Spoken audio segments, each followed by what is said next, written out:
Bonjour à tous, je m'appelle Marcel Venturino et je suis CPO et co-founder chez Weavoo. Aujourd'hui, je vais vous parler du Piscar. Le Piscar est une méthode de résolution de problèmes tirée du Lean. Mais du coup, que veut dire Piscar? En fait, c'est un acronyme. P pour problème, I pour impact, S pour solution, C pour cause, A pour action, R pour résultat. Ce qui vous permet de vous définir par exemple où votre liste de votre process diverge. Par exemple, une liste de process, ça peut être votre workflow lorsque votre ticket fait par exemple to do, indev, ready to test, done, c'est un process. Donc là où est-ce qu'il dévie, de définir si ce process est toujours viable et s'il n'est plus viable, de redéfinir du coup un nouveau process, de rajouter une nouvelle colonne et à ce moment-là de définir un nouveau standard et donc qui sera applicable à toute votre équipe.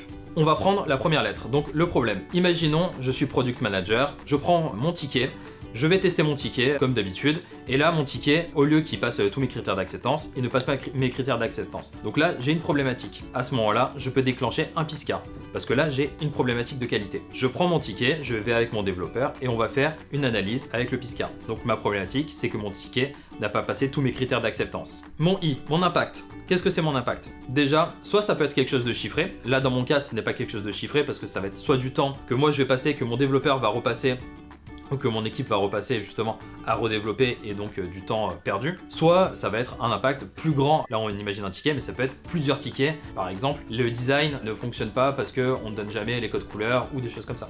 Donc ce qui permet de savoir en fait quel est l'impact. Ensuite, donc le standard. Avant, donc on n'avait pas par exemple de backlog refinement. Imaginons que je faisais mes choses de mon côté et je les mettais en sprint planning.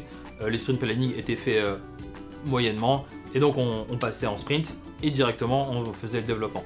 Finalement la cause c'est que le développeur en fait n'avait jamais vu tout ce qui était en amont, donc il n'avait pas vu par exemple les wireframes, il n'avait pas vu les designs et donc il n'a pas pu donner en fait son avis si c'était implémentable ou pas. L'action, c'est créer une nouvelle cérémonie de backlog refinement, donc être soit mis en amont déjà dès la phase de discovery, donc ce qui sera bien plus profitable et pour le développeur et pour le designer pour avoir une vision commune pour tout le monde, soit avoir des backlog refinement pour justement dès en amont du sprint planning, avoir un peu plus d'informations sur les tickets et les résultats. Donc c'est éviter justement d'avoir des problèmes de design et que les développeurs n'aient pas les informations en avant sur le design, que ce soit faisable ou pas. Donc ce qui fait que à la fin, on va avoir un nouveau standard.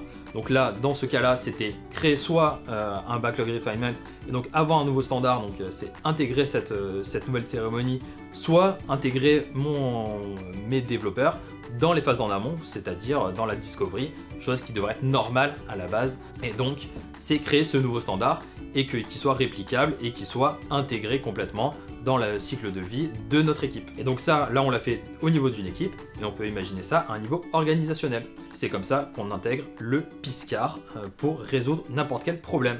Bien sûr, ce sont des problématiques de process et on utilise ça que pour ça, tout simplement.